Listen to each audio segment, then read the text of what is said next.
Absolutely, it's insidious.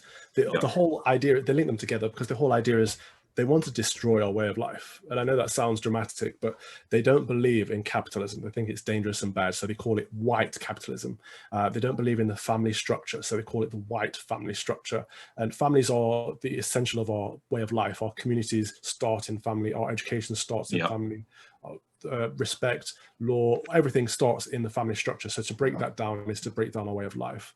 We know, movements like Black Lives Matter are using critical race theory, but also using Marxist ideologies of being against family, being against capitalism, being quite anti-Semitic, and wanting to defund the police. Again, these are all power plays. These are all ways of breaking down what we see as civilized life, so that they can rebuild it in their own image.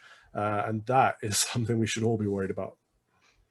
We're now seeing, I think, CRT sort of affecting impartiality at the BBC, and it's now enveloped into unconscious bias training at many organisations and institutions.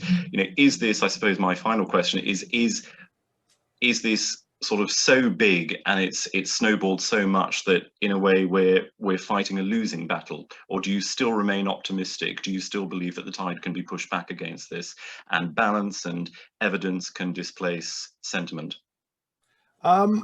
So I think, there's evidence out there. So unconscious bias training, if it's obligatory, it doesn't work. It has a Yeah. detrimental effect. But companies like BBC did reports on this and came to those findings, yet they'll still implement unconscious bias training.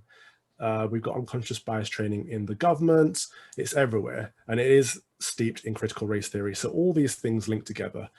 And it depends what day you ask me on whether I'm optimistic or not. Some days I'll say we've already lost the culture wars, and now it's about coming back from that, because they've taken over all our public institutions.